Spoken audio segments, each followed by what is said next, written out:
देखिए आज का जो हमारा टॉपिक है वो है द्विघात समीकरण यानी क्वाड्रेटिक इक्वेशन।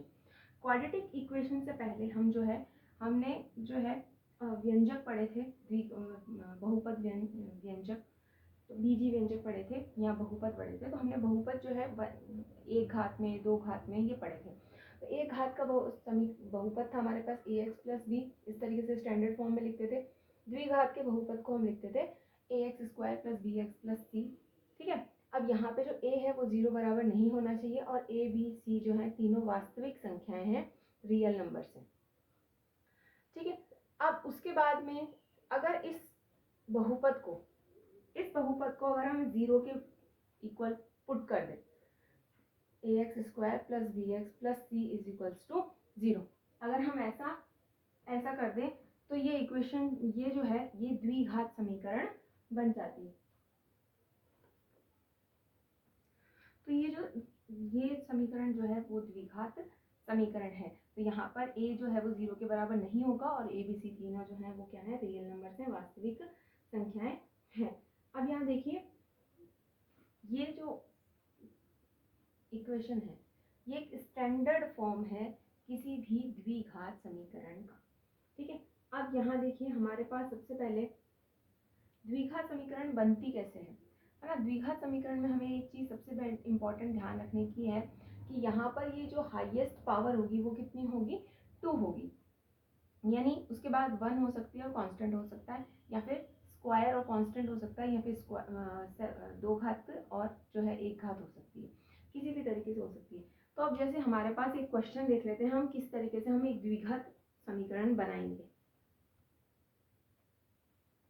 देखिए हमारे पास एक क्वेश्चन है कि एक प्रार्थना कक्ष का क्षेत्रफल 300 वर्ग मीटर है जिसकी लंबाई उसकी चौड़ाई के 2 गुने से 1 मीटर अधिक हो। कक्ष की लंबाई चौड़ाई क्या होनी चाहिए। तो देखिए लंबाई चौड़ाई हम बाद में निकालेंगे, पहले यहाँ पर एक जो है द्विघात समीकरण बनेगा, एक क्वाड्रेटिक इक्वेशन बनेगी। वो कैसे बनेगी वो देख लेते हैं हम। तो सबसे पहले यहाँ पे देखिए हमें क्या दे रखा है कि लंबाई और चौड़ाई के बीच में एक रिलेशन दे रखा है। ठीक है, अब लंबाई और चौड़ाई जो है, ये जो प्रार्थना कक्ष है इसमें ये आयताकार है ना। प्रार्थना कक्ष कैसा है, आयताकार। तो प्रार्थना कक्ष में जो है लंबाई और चौड़ाई आयताकार है, तो आयत का क्षेत्रफल का सूत्र हो जाता है लंबाई गुणा चौड़ाई। तो यहाँ पे हमें लंबाई और चौड़ाई चाहिए। तो सबसे पहले देखिए क्या दे रखा है कि जिसकी लंबाई उसकी चौड़ाई के 2 गुने से 1 मीटर अधिक है। तो यहाँ पे चौड़ाई जो है वो छोटी है, तो यहाँ से हम मान लेंगे, माना चौड़ाई जो है हमारी वो x मीटर ले लिया हमने। तब लंबाई क्या आ जाएगी हमारे पास, लेंथ आ जाएगी हमारे पास 2 गुने से इसका 2 गुना 2x, 1 अधिक प्लस 1 मीटर। ठीक है, तो यहाँ से तब हमारे पास लंबाई आ गई। अब हमारे पास कक्ष का क्षेत्रफल क्या हो जाएगा,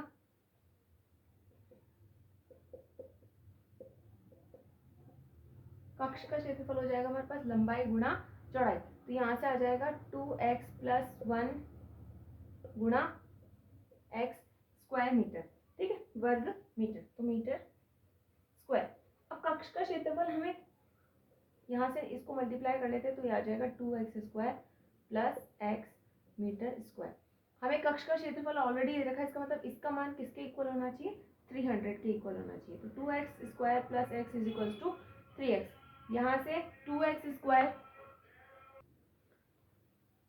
तो यहाँ से हमारे पास आ गया 2x स्क्वायर प्लस x, ये 300 जो है इधर से यहाँ इस तरफ आ जाएगा, तो ये आ जाएगा -300 इक्वल्स टू 0। तो ये हमारे पास जो है वो क्या बन गई, एक लीनियर इक्वेशन बन गई। अब इसकी जो लंबाई चौड़ाई हमें निकालनी है, हम इसको जो है याद रख लेते हैं, 2x square plus x minus 300, इसका मान हम जो है आगे निकालेंगे। ठीक है, अब आगे देखिए, इसी में हम आगे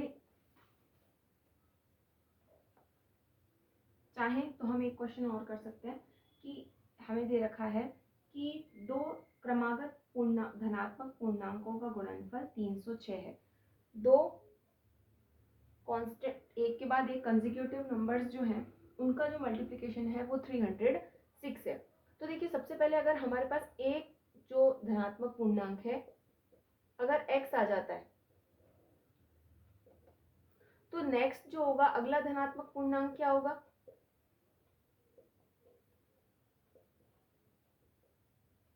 वो हमारे पास हो जाएगा x+2, ऐसे ही तो x+1। अगला एक के बाद एक वाला नंबर यही आता है x और x+1, ये लगातार आते हैं। ठीक है, तो यहाँ से हमारे पास इक्वेशन जो है वो क्या बन जाएगी, इन दोनों का जो प्रोडक्ट है वो प्रोडक्ट कितना है 306। इन दोनों को मल्टीप्लाई कर दीजिए तो x² + x = 306, यहाँ से आ जाएगा x² + x - 306 = 0। तो ये एक और द्विघात समीकरण बन गई। ठीक है, अब द्विघात समीकरणों का हल क्या होता है, देखिए हल क्या होता है किसी भी द्विघात समीकरण का, अगर उसमें कोई वैल्यू पुट करने पर वो वहां पर उस दोनों तरफ इक्वल आ जाए, यानी 0 आ जाए। मान लीजिए एक अल्फा है, ठीक है, अगर एक इक्वेशन है हमारे पास ax² + bx + c = 0, ये हमारे पास द्विघात समीकरण है। अगर अल्फा पुट करने पर x की जगह पर हम क्या पुट कर देते हैं, alpha, a² + b alpha + c = 0, ये मेरे पास आ जाता है। इसका मतलब ये है कि यहाँ भी 0, दूसरी तरफ तो 0 है ही। तो अगर ऐसा आ जाता है तो ये जो अल्फा है ये इस समीकरण ax² + bx + c का क्या कहलाएगा, हल कहलाएगा, या फिर इसे इसका मूल भी कहते हैं। ठीक है, तो अब हम इसे जैसे कैसे फाइंड आउट करेंगे, तो इसी इक्वेशन के लिए देख लेते हैं हम, जो हमने पहले सॉल्व की थी। तो यहाँ पर जो है ये हमारे पास इक्वेशन थी 2x² + x - 300 = 0। तो हम कोशिश करते हैं कि इसके जो है टुकड़े कर ले। तो यहाँ से क्या आएगा, देखिए ये 600 आ रहा है, 2 × 300 600, मतलब यहाँ पर इस तरीके से हमें इस तरीके से गुणनखंड करना है कि इनको घटाने पर आए कितना 1x और मल्टीप्लाई करने पर कितना आए 600x²। तो यहाँ से देखिए 2x² + 25x - 24x - 300 = 0। 25 और 24 को हम मल्टीप्लाई कर लेते हैं,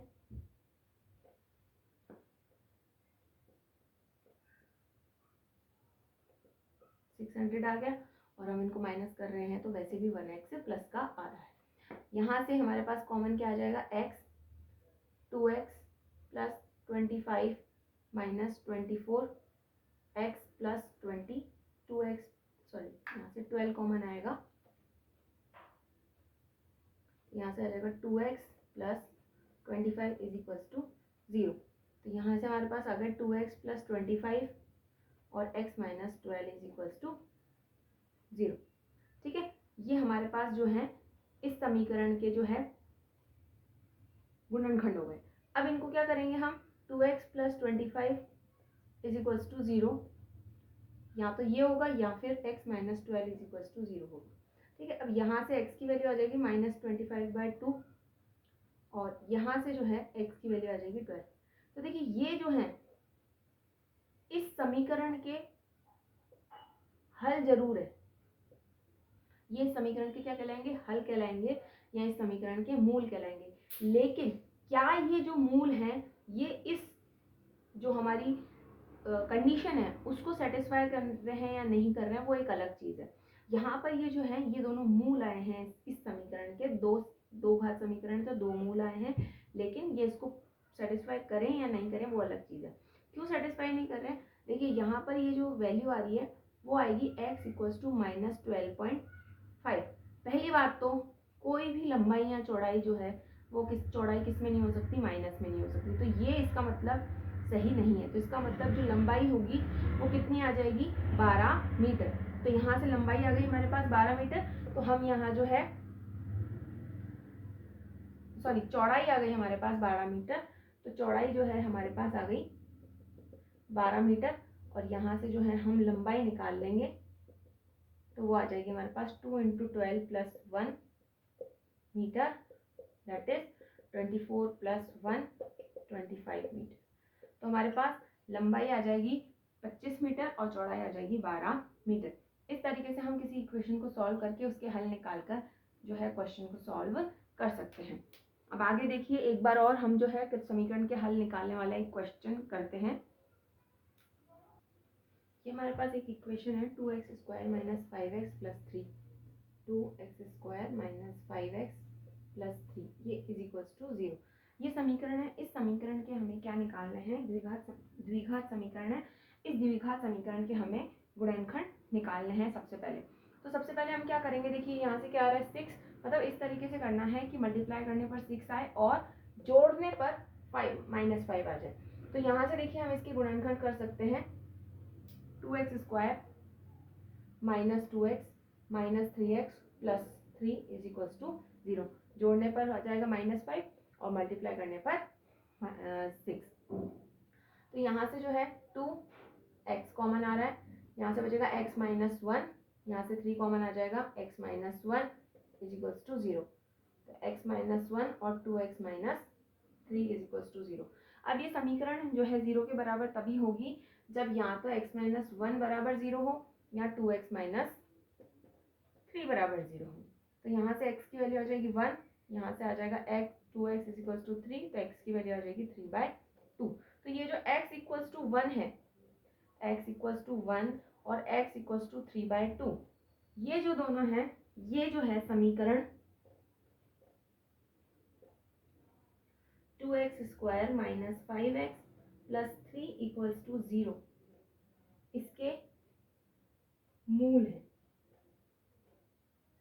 इसके मूल है या इसका हल है। दिए गए समीकरण के हल है, या तो ये दोनों इसके हल भी कह सकते हैं और हम इसको क्या कह सकते हैं? मूल भी कह सकते हैं।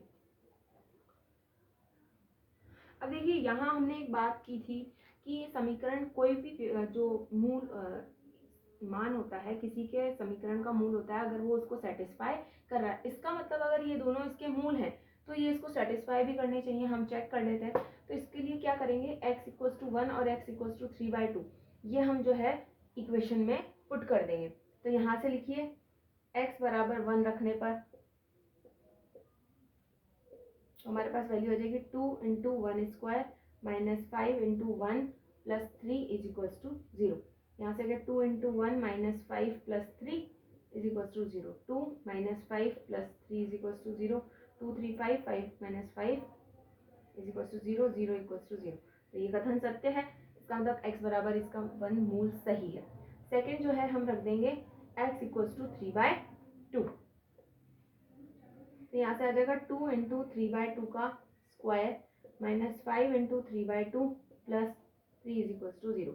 यहाँ से आ जाएगा 2 into 9/4 minus 15/2 plus 3 is equals to 0। यहाँ से कट जाएगा तो आ जाएगा 9/2 minus 15/2 plus 3 is equals to 0। अब अगर हम चाहें तो तीनों का एलसीएम साथ में ले सकते हैं। तो यहाँ से आएगा 9 minus 15 plus 6 is equals to 0। 9 plus 6 15, 15 minus 15 0, 0/2 is equals to 0। तो 0 इक्वल्स टू 0 ये भी जो है सही है। तो इसका मतलब ये जो दोनों मूल हैं इसको सेटिस्फाई कर रहे हैं, तो ये आंसर हमारा सही है। इस तरीके से हम जो है किसी भी समीकरण के मूल जो है अगर दिया हुआ है हमें कि ये समीकरण के मूल हैं, तो उसमें पुट करने पर दोनों साइड जो है वो सेटिस्फाई करनी चाहिए। इस तरीके से हम आंसर जो है द्विघात समीकरण को हल कर सकते हैं। देखिए अगला क्वेश्चन है हमारे पास 3x² minus 2√6x plus 2 is equals to 0।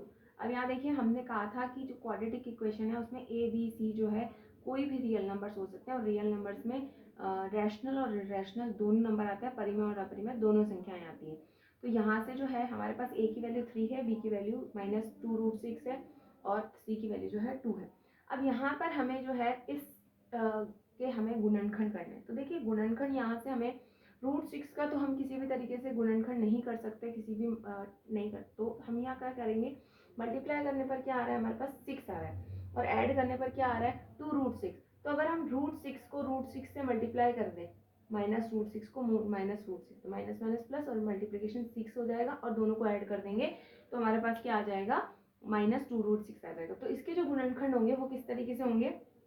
वो हो जाएंगे 3x² minus √6x minus √6x plus 2 है ना। अब इसमें से देखिए ऐसे तो हम कॉमन ले नहीं सकते, तो इसके और इसको थोड़ा सा सिंप्लीफाई कर लेते हैं। तो हम यहाँ 3 को जो है वो लिख सकते हैं √9x², और इसको लिख सकते हैं हम 2 इंटू 3x। इसी तरीके से इसको भी लिख सकते हैं हम 2 इंटू 3x और इसको लिख सकते हैं हम √4, सबको रूट में लिख दिया। अब √9 जो है इसको मल्टीप्लिकेशन में किस तरीके से लिखेंगे हम, 3 × 3, ठीक है। इन दोनों को यहाँ से अलग कर लेंगे, ऐसे अभी एक बार स्टेप इस लिख लेते हैं वापस से और अगले स्टेप में कर लेंगे हम। इसको लिख लेंगे 2√2, तो यहाँ से आ जाएगा √3 × √3 x², यहाँ से हो जाएगा √2 × √3 x, √2 × √3 x, और यहाँ से हो जाएगा √2 × √2, ठीक है। ये आ जाएगा हमारे पास। अब जो है हम क्या कर सकते हैं, यहाँ से देखिए दोनों में कॉमन क्या है, दोनों में √3 कॉमन है, तो हम यहाँ से √3 और x कॉमन है, तो x कॉमन ले लेंगे। क्या बचेगा यहाँ से, √3x, यहाँ से क्या बचेगा, √2, यहाँ से माइनस √2 कॉमन, क्या बचेगा अंदर, √3x plus √2, sorry minus √2, minus plus minus is equals to 0। यहाँ से ये कॉमन आ गया, √3x माइनस √2, ये हो गया √3x माइनस √2। अब यहाँ तो ये 0, यहाँ तो ये 0, वैसे ये दोनों सेम ही है, ठीक है। तो यहाँ से √3x minus √2 is equals to 0, √3x minus √2 is equals to 0। तो यहाँ से x की वैल्यू आ जाएगी √2/√3, सेम वैल्यू आ जाएगी √2/√3। इसको हम इस तरीके से लिख सकते हैं पूरे में रूट लगाकर। तो इसके जो है दो बराबर मूल आए हैं √2/3। अब ये √2/3 जो है हम पुट करके इसको सेटिस्फाई चेक भी कर सकते हैं। तो यहाँ से हम चेक कर लेते हैं इसे, क्या हो जाएगा देखिए, 3 × √2/3 का whole square minus 2√6 × √2/3 plus 2 equals to 0, ठीक है। इसको यहाँ लिख लेते हैं हम एक बार,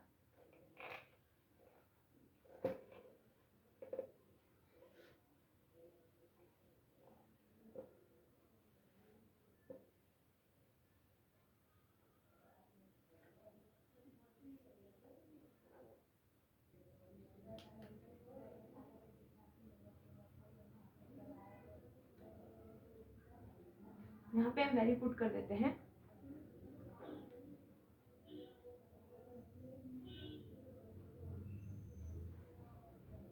यहाँ पे हम वैल्यू पुट कर देते हैं 3 × √2/3 का whole square minus 2√6 × √2/3 plus 2 equals to 0। देखिए रूट का स्क्वायर हो जाएगा, क्या आ जाएगा 2/3।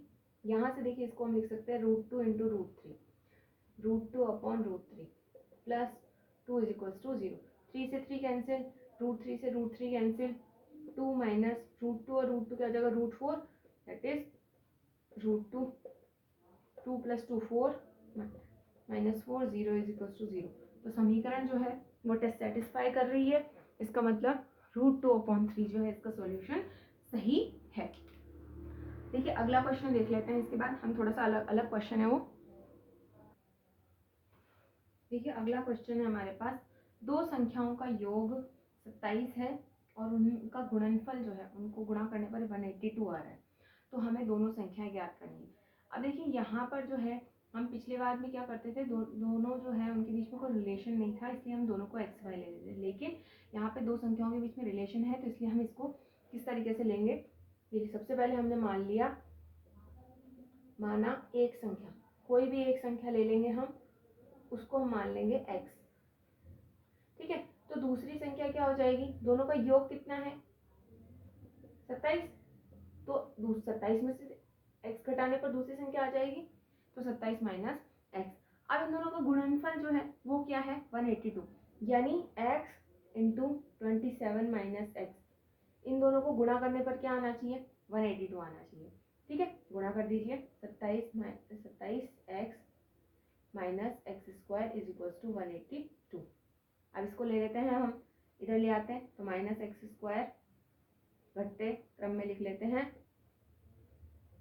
अब एक्स स्क्वायर के पास माइनस है तो हम इस माइनस से पूरे से डिवाइड कर देते हैं, तो यहाँ से आ जाएगा x square minus 27x plus 182 is equals to 0। ये हमारे पास द्विघात समीकरण आ गई। अब हम इसकी गुणनखंड कर लेंगे। तो देखिए गुणनखंड जब हम करेंगे तो 182 आना चाहिए मल्टीप्लाई करने पर, और गुणा जोड़ने पर आना चाहिए -27। तो यह देखो इस तरीके से 13 और 14 जो है उन दोनों को गुणा करने पर 182 आ रहा है, 14 13